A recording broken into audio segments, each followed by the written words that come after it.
את השם נשמע אברהם ברחל, וגם נשמע את האישה ריקה בת מסעודה.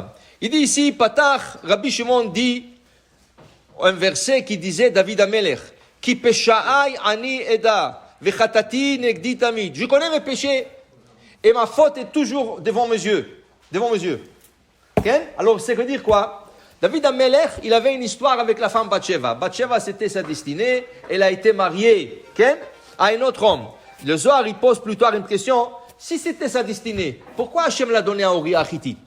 Si c'était la destinée de David, la femme, pourquoi il l'a donné à une autre? Dit le Zohar, dit Rabbi Shimon Bar Yochai, viens voir. Notre terre, c'est la terre d'Israël. Pourquoi Hachem l'a donné aux Knaanites? La terre d'Israël, à qui appartient? A une promesse à Abraham que Dieu lui donnera la terre d'Israël. Pourquoi il a donné aux Knaani, Chiti, Amori, Chivi, Vaïvoussi? Pourquoi il leur a donné?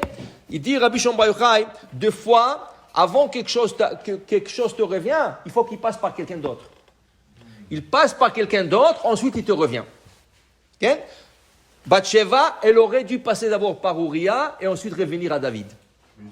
Okay? Maintenant, qu'est-ce qui arrive maintenant, qu'est-ce qui va arriver? David, il va demander à son mari, à son homme, qui était le général d'armée de David, Uriah Hittite. Il lui dit, tu sais quoi, prends vacances, rentre à la maison. Prends un petit break. Il dit, dites-moi, vous êtes le roi, moi c'est le général d'armée. Ne me dites pas quoi faire dans la guerre, hein? C'est moi qui commande ici.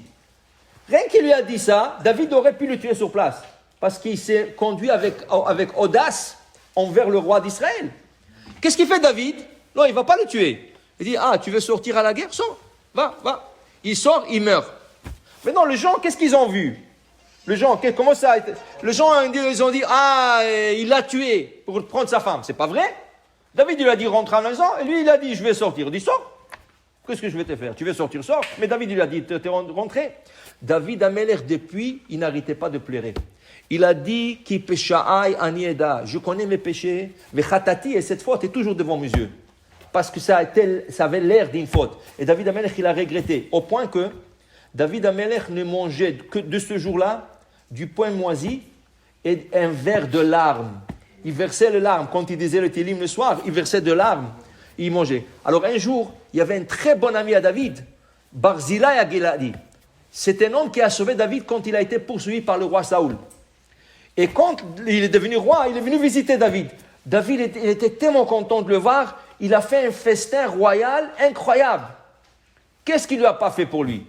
Et Barzillai il a dit, voilà, tout le monde mange, David Amelech ne mange pas. Il lui dit comme ça, pourquoi vous ne mangez pas? Il dit, non, je n'ai pas faim.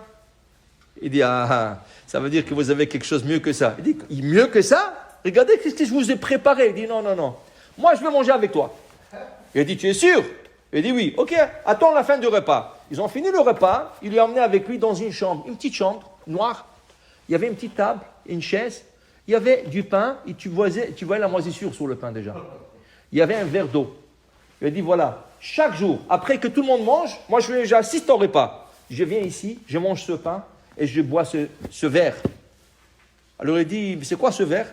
Il dit, ça c'est mes larmes que je verse chaque soir pour dire le Tehillim et je pleure pour mes fautes. Ça c'est le verre que je bois et je remplis et je bois ce verre. Alors David Amelech c'était un tzaddik. Tout ce qu'il a demandé pour cette faute, il n'a pas fauté. La Gemara dit, tout celui qui dit que David a fauté, il a tort. Il n'a pas fauté. Mais les gens l'ont aperçu comme une faute. Alors David dit, Vechatati, et cette faute, toujours elle est devant moi. Toujours. Et il y a cette faute devant moi. Okay? Et après, les gens, qu'est-ce qu'ils faisaient? Les gens méchants, qu'est-ce qu'ils faisaient? Les gens qui étaient méchants passaient sous la fenêtre de David et ils disaient, quand est-ce qu'il va mourir celui-là? Parce que tant qu'il est vivant, on ne peut pas construire le temple.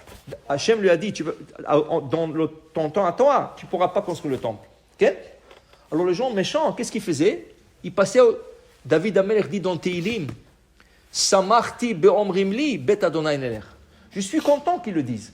Parce que moi aussi, je veux qu'Akadosh Baruch Hu construise le temple. Et s'il ne veut pas que je le construise, je ne le construirai pas. Mais je suis content qu'ils me disent. Regardez la piété de David. Les gens étaient méchants avec lui. Lui, tout ce qu'il a fait pour Israël, il a fait des guerres d'Israël, il a tout fait pour Am Israël. Et les gens étaient comme ça méchants avec lui. Mais lui, c'était un hassid. C'est pour ça qu'il dit dans le Tehillim, Shomreni Hashem ranafshi ki hasidani. Hashem, rien que protéger mon âme. Car je suis un homme pieux. Je ne cherche pas le mal de personne. J'ai enlevé le tzara de moi et je cherche à faire du bien. Alors pour dire, dit le Rabbi Shimon Bar Yochai, une personne toujours doit voir ses fautes devant lui et pas essayer de les passer. Au contraire, essayer de les effacer. Ou plutôt. Bon, Adonai Le'olam. Amen ve Amen.